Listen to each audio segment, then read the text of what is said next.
semua makhluk. Bahwa takdir kita ada perbedaan itu ya wajar, tapi bahwa definisi itu nyata. Tadi beliau menyebut termasuk satu saudara atau satu komunitas dengan makhluk-makhluk Allah yang lain. Pernah suatu saat Nabi memuji ada seorang nakal itu, diterima tobatnya Allah karena di jalan ketemu anjing, kemudian ngasih minum anjing itu dan Allah mengampuni. Meskipun secara hukum usul fikih tidak bisa digeneralisir, misalnya kalau minumin anjing 1 surga, kalau 100 tambah surga.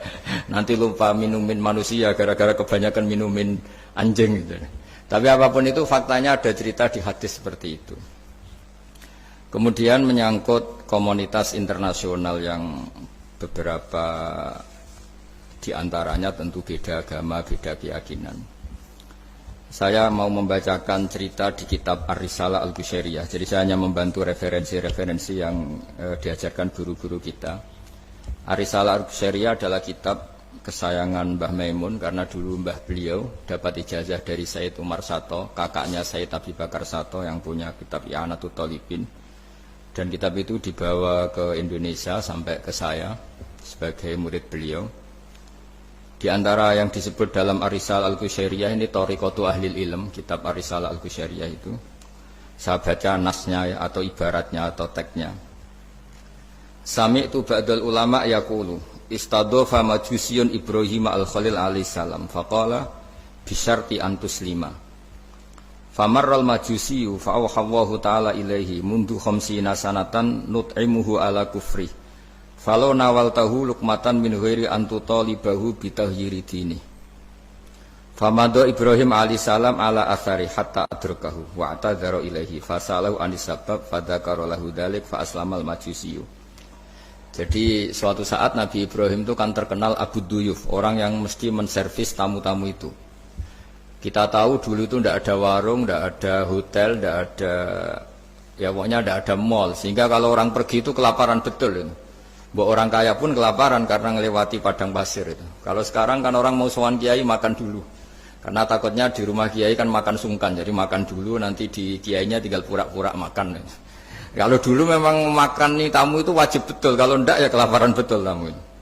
Sehingga cerita suatu saat di antara tamu itu berakidah, berfaham majusi.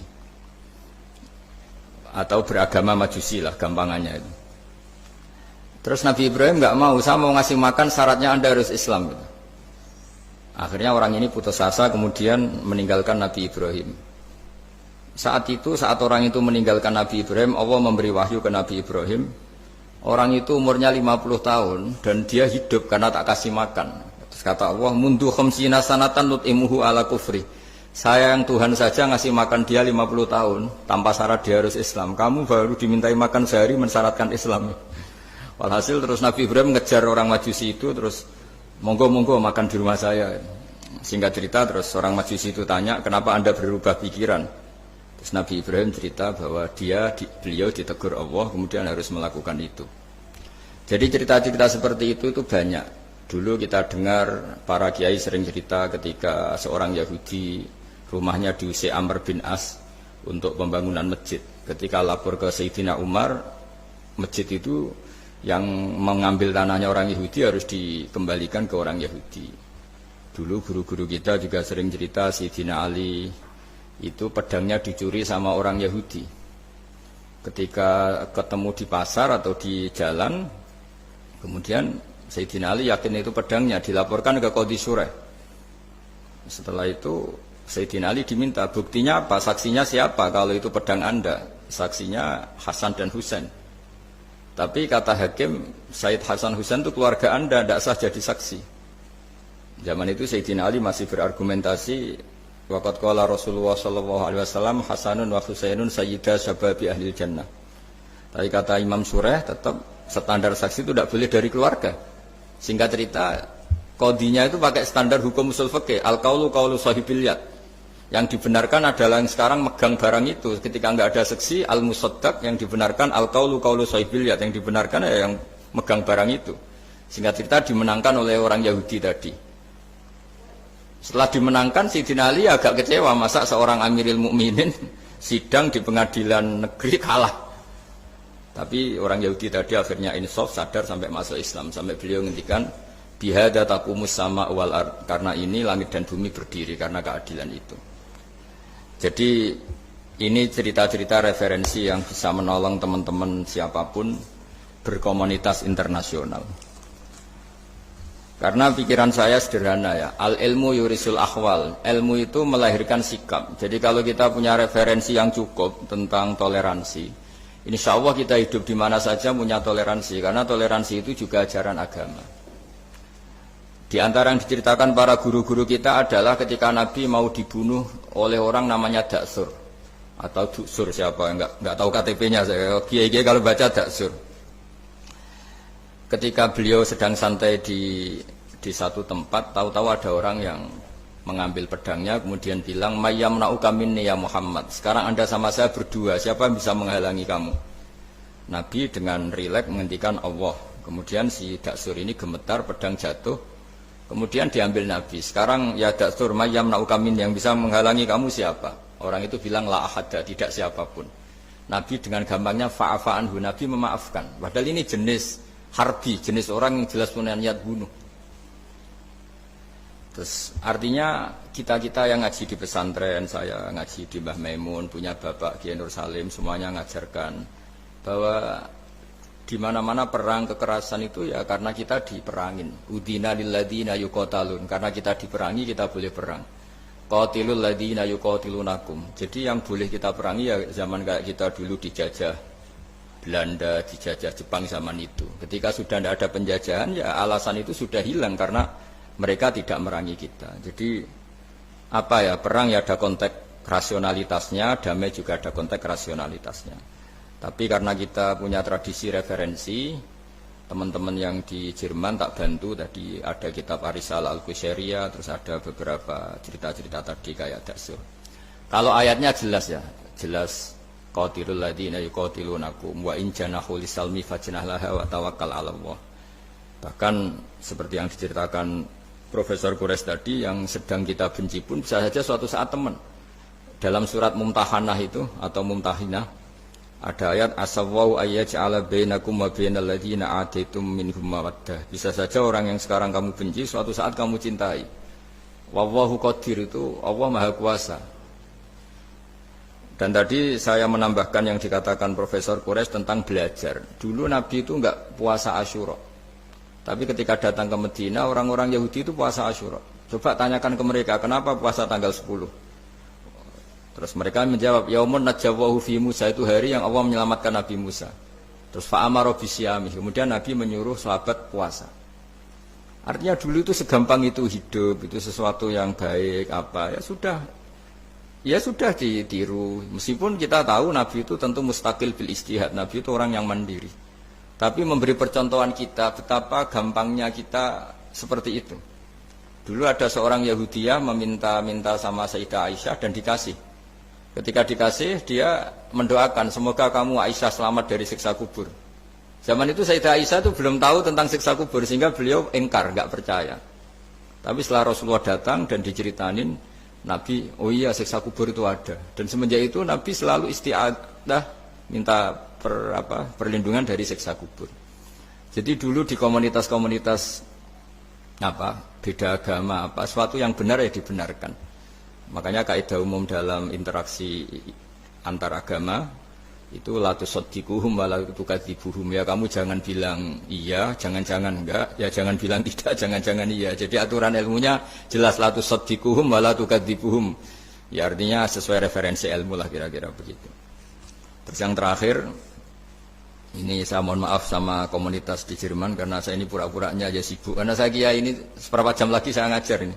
Nanti kalau saya tidak ngajar di sini yang ngundang agak-agak dosa. Jadi supaya sama-sama tidak dosa, ini saya ya nuruti jenengan, tapi ya karena saya ngajar ini juga yang datang orang macam-macam. Ada yang Kalimantan, Sumatera mau ngaji di sini. Ini seberapa jam lagi saya ngaji Sahih Muslim. Yang terakhir ini di halaman Kitabu Adabil Ulfa wal Ukhuwah halaman 285 dalam Ihya juz 2. Jadi kitab saya juz 2. Mungkin kalau beda cetakan yang jelas ikut Kitabu Adabil Ulfa wal Ukhuwah. Di sini diterangkan oleh Imam Ghazali dengan beberapa riwayat yang disebut al-jiranu salasatun. Bertetangga itu ada 3. Jarun lahu hakun wahid, ada tetangga yang punya hanya satu hak. Wa jarun lahu haqqani wa jarun lahu salah satu hukupin. Terus beliau cerita yang punya 3 hak itu ya tetangga, ya seagama, ya masih ada hubungan kerabat. Yang punya 2 hak ya tetangga, ya seagama. Terus wa amal ladzi lahu haqqun wahid fal jarul musyrik. Yang punya hak satu itu tetangga yang beda agama. Jadi intinya tetap dikasih hak meskipun beda agama. Sampai diantaranya disebutkan juga di halaman 287. Imam Ghazali ngendikan, beliau berfatwa dan beliau bercerita, rawahu Umar bin Shu'aib an Nabi an Jaddih anin Nabi. Terus qala Mujahid, kuntu inda Abdullah bin Umar wa ghulamun lahu yaslahu syatan faqala ya ghulam idza salakhta fabda bijarinal yahudi. Abdullah bin Umar itu sedang memasak kambing, atau itu pembantunya ini sedang nguliti kambing. Itu pesannya Abdullah bin Umar, ya ghulam idza salakhta fabda bijarinal yahudi. Nanti jangan lupa tetangga kita yang Yahudi. Ini di Ihya halaman 287. Hanya cerita kebaikan. Jadi cerita perang itu ya karena kita diperangin, tapi ya kalau kita dibaikin ya baik, itu ajaran Islam. Hatta qala dzalika miraron. Faqala lahu lima taqulu hadza. Ini pembantunya juga enggak langsung menerima. Kenapa? Saking enggak mau nerimanya diulang-ulang lagi oleh Abdullah bin Umar. Faqala inna Rasulullah sallallahu alaihi wasallam lam yazal yusina bil jar hatta khashina annahu sayuwarrithu. Kenapa engkau melakukan itu ya Abdullah bin Umar? Terus beliau menjawab, Rasulullah itu selalu berpesan untuk berbuat baik sama tetangga. Tadi kita tahu kalau tetangga punya 3 hak, berarti seagama, ada hubungan kerabat, hakul jar, berarti 3. Ada yang seagama dan tidak punya hubungan kerabat, berarti punya 2 hak, yaitu satu agama dan kerabat. Ada yang punya 1 hak saja, ya tidak keluarga, tidak seagama, tapi karena tetangga, itu juga tetap punya hak. Dan itu pun masuk kategori lam yazal yusina bil jar, termasuk orang-orang yang harus kita baikin. Ya kalau di Qur'annya kayak tadi ya, qatilul ladzina yuqatilunakum, boleh merangi ya yang merangi kita. Udzina lil ladzina yuqatalun, diberi hak merangi ya sama yang merangi kita, bukan yang tidak merangi kita. Terus waqala Hisham, kanal Hasanu la yara ba'san antut imal jarul yahudiyya wan nasraniyya min udkhiyatik. Bahkan sebagian ulama di sini disebut Hasan Basri berpendapat kalau berkorban, kalau punya tetangga Yahudi yang butuh nggak apa-apa dikasih dagingnya. Ini di halaman Ihya 287 juz 2. Jadi dari cerita-cerita itu dan referensi-referensi itu, teman-teman di Jerman tidak usah khawatir lah kalau kiai-kiai kayak kita itu berfatwa nggak boleh berkomunitas internasional nanti takut begini-begini, ndak lah. Kita bacanya ya sama seperti yang dibaca Profesor Kures, sama yang dibaca guru-guru kita. Jadi itu kalau boleh dikatakan sumbangan saya lah, bahwa di kita di pesantren itu ajaran-ajarannya juga seperti itu. Dan tadi beberapa kita saya sebutkan halamannya supaya bisa dicari, supaya tidak kelihatan hoax, juga tidak bikinan saya gitu, supaya jelas itu.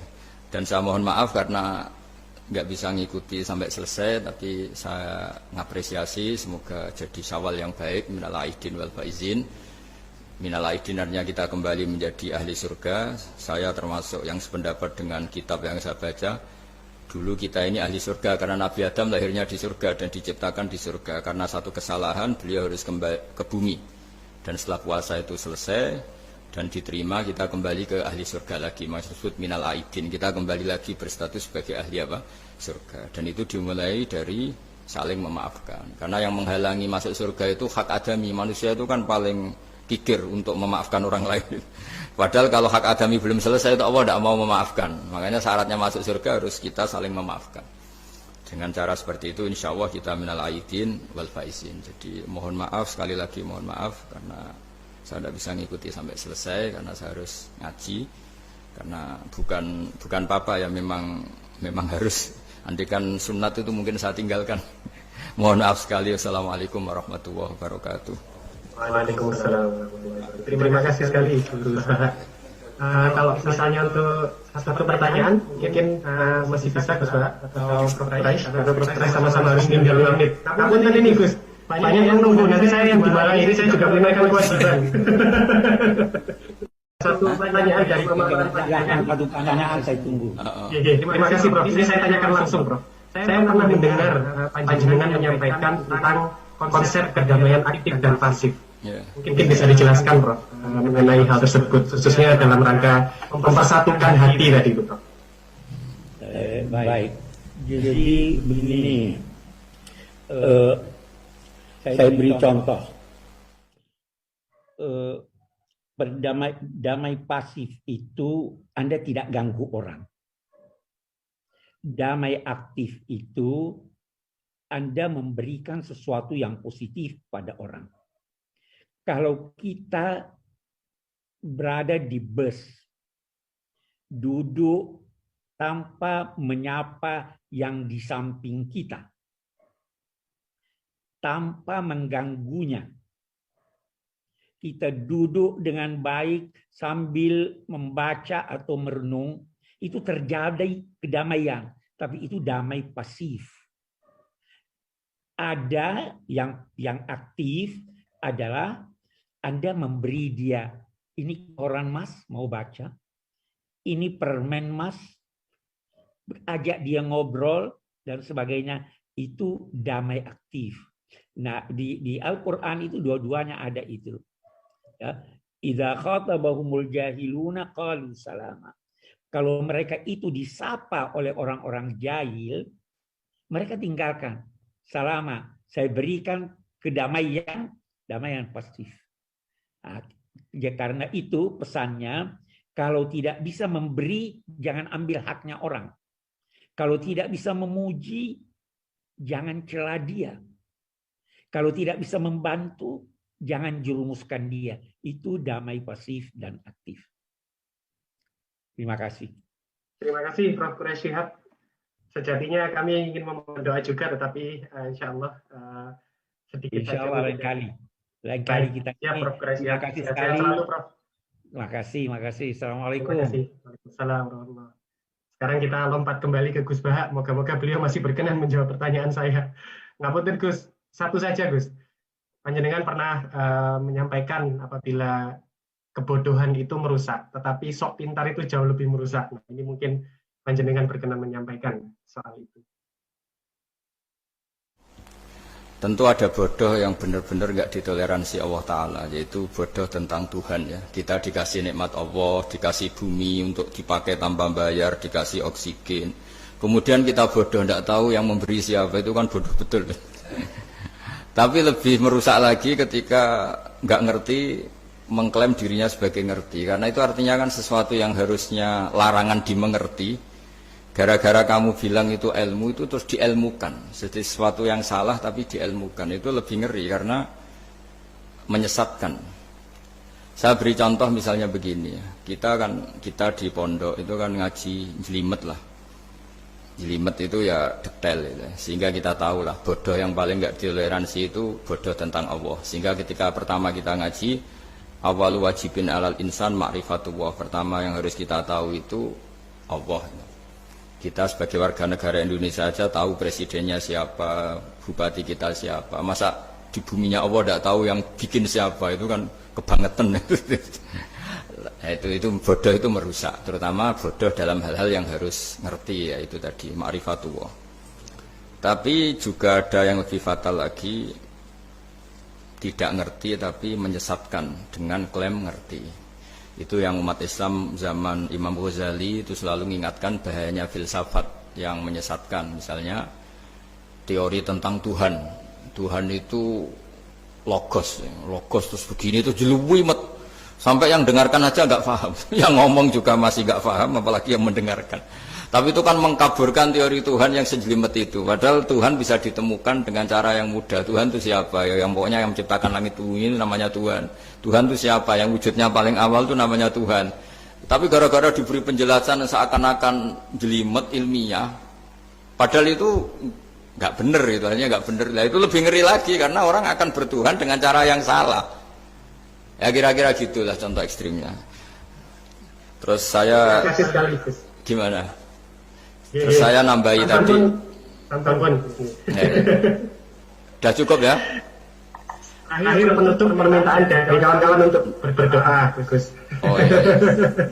Ya, untuk kami-kami yang di sini. Ya, Karena Prof. Siap tadi juga sudah melimpahkan panjenengan. Oh ya.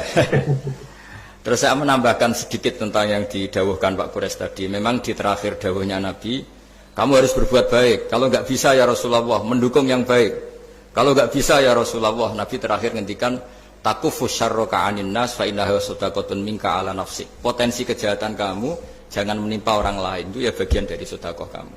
Jadi takufu syarroka anin nas fa innaha sadaqatun minka ala nafsi. Jadi misalnya bawaan kita baru nggak mood, bawaan kita baru ingin emosi, ya sebaiknya jangan ketemu orang, nanti bawaannya cemberut.